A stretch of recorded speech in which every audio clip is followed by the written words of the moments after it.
Kilimo cha mpunga chainua uchumi kwa wakazi wa Mombo.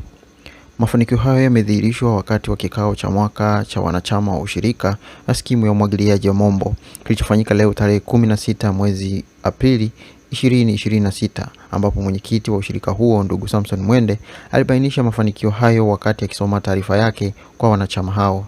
Shilingi milioni 42,711,452 kilishalipwa. Kwa hivyo kwa upande wa kulima hatuna deni TADB.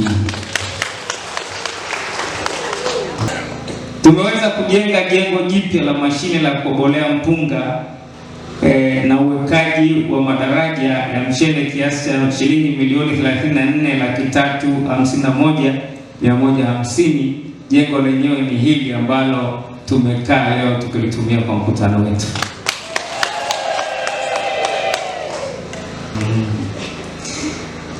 Tumeweza kurejesha mkopo wa zana toka TADB kiasi cha shilingi milioni 100,309,000 na senti 198.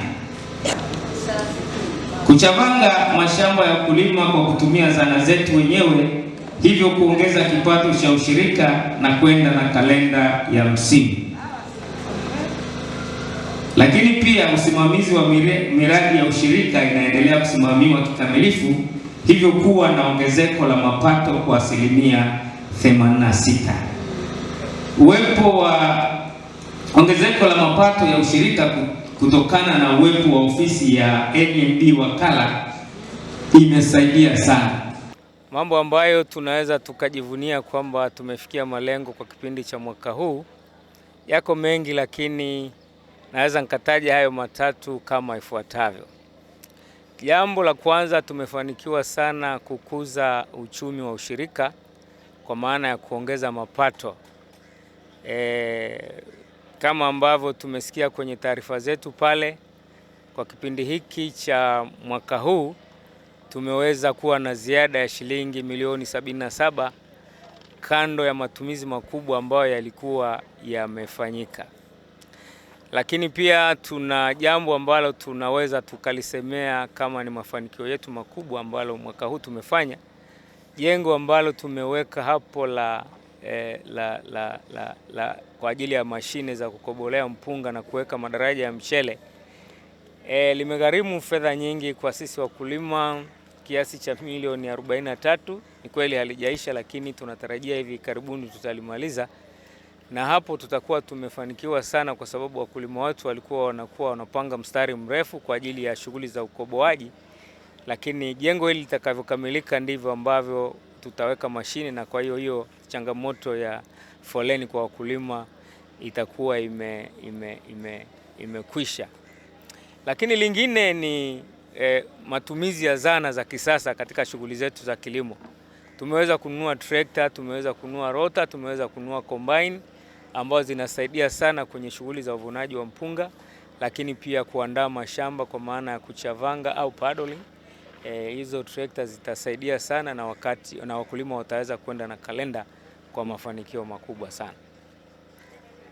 Si hivyo tu, lakini uzalishaji wa mazao umeongezeka sana, takriban tani 7 kwa hekta wakulima wameweza kuzalisha. Kwa hivyo tunamshukuru Mungu ametusaidia, tumeweza kufikia hapo ambapo lakini nitakuwa mchoyo wa fadhila kama sitazungumza kwa habari ya serikali ambayo inasimamiwa na rais wetu mpendwa Mama Dr. Samia Suluhu Hassan, ambaye kwa kipindi hiki kuna mradi mkubwa ambao unakuja kwenye mradi ambao utaboresha miundombinu ya umwagiliaji, kwa maana ya kwamba maji kidogo yanayopatikana yatawafikia wakulima kwa wakati. Kwa upande wa wakulima wa zao la mpunga, wameshukuru serikali ya awamu ya 6 kwa kuwezesha kuwapatia elimu ya kilimo bora na pembejeo mbalimbali, wakitoa ushuhuda wa mafanikio waliyopata kupitia ushirika huo. Faika na mradi huu wa Mombo Irrigation Scheme umetutoa kwenye kilimo cha mtu mmoja mmoja, sasa hivi tunalima kwa pamoja. Tunaweza kupata mpaka vitu vya ruzuku kwa kupitia ushirika wetu. Nimeweza kutoka kwenye nyumba ya majani ya miti, sasa hivi naishi kwenye kibanda cha tofali. Nimepiga bati, nimeweka mpaka kisima nje. kwa kupitia mradi wa Mombo Irrigation Scheme. Wakina mama watoke. Kilimo ni kazi, kilimo ni biashara. Kilimo kinamnyanyua mtu kutoka hali moja kwenda nyingine. Sasa hivi kilimo ilikuwa zamani kilimo ni chakula, sasa hivi kilimo ni biashara. Umevuna gunia zako 20 unacheza na milioni. Unacheza na milioni 2. Zamani ilikuwa ukivuna gunia moja hakuna. Gunia linauzwa shilingi 30,000 40, lakini sasa hivi mpunga unauzika una thamani. Kwa hiyo naomba wakina mama watoke, waache kulala majumbani. Tabia ya kukana kumngojea baba alete sabuni, alete sukari, alete nguo za watoto tuache. Tujitoe ili tuongeze tija. Mimi kama kijana ambaye ni mkulima wa irrigation scheme ya Mombo, kwa kweli tunashukuru mradi huu, na tunashukuru mradi kwa sababu mimi kama kijana wa leo mradi huu umenifanyisha kwa mambo makuu matatu. Jambo la kwanza nilikuwa na familia, jambo la pili nilikuwa na makazi yangu mwenyewe binafsi, lakini jambo la tatu ni kusomesha wanangu kupitia mradi huu. Mimi nimenufaika sana. Tena mtu akiniambia nisilime kama anayenikata roho. Yaani mimi nimenufaika. Kwanza nilikuwa na uwezo na kutokuwa na uwezo wa kusomesha watoto. Lakini nimesomesha watoto wangu wawili, wameenda chuoni wote wawili, na hivi sasa nimejenga nyumba yangu, ina umeme mpaka choo ndani. Afisa ushirika wa halmashauri ya wilaya ya Korogwe Bi Odilia Kitia amesema wamejipanga kuendelea kutoa elimu sahihi kwa wakulima hao ili kuhakikisha wananufaika zaidi, akibainisha mikakati mbalimbali ya kuwavutia wanachama zaidi, hasa vijana. Wakulima hawa, kuna jumla ya wakulima 129 ambao wakulima hawa wote wanalima kwa kutumia kanuni bora za kilimo.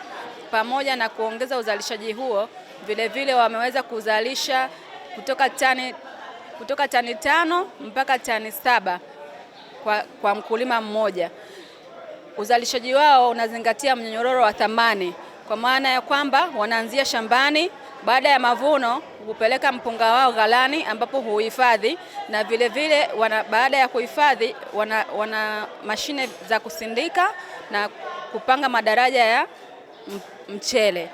Hivyo hukoboa na kuuza mchele badala ya kuuza mpunga. Kwa sasa hivi wameongeza thamani ya uzalishaji. Kama ambavyo tunaelewa, elimu ni endelevu. Kwa upande wa vyama vya ushirika katika mkoa wa Tanga, tunayo kamati ya elimu ya ushirika mkoa, ambapo mwenyekiti wa kamati hiyo ni afisa ushirika mkoa wa Tanga ambaye ni mrajisi msaidizi wa vyama vya ushirika mkoa wa Tanga, na katibu wa kamati hiyo ni mratibu wa elimu mkoa ambaye anatoka chuo cha ushirika Moshi, na wajumbe wa kamati hiyo huundwa pia na maafisa ushirika katika ngazi za wilaya.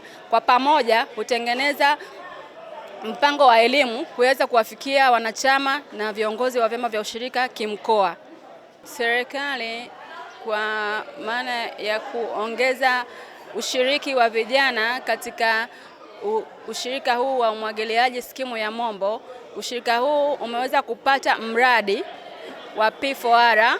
Mradi huu utahusisha katika kutanua eneo la umwagiliaji, kutengeneza miundombinu ya umwagiliaji, barabara, kuongeza eneo la kuanika, na vile kutakuwa na majengo ya ofisi. Mradi huu utasaidia katika kuongeza ushiriki wa vijana katika ushirika huu, kwani eneo litakapoongezwa kutahitajika wanachama wapya na wakulima wapya wataweza kujiunga na kupata maeneo ya kilimo.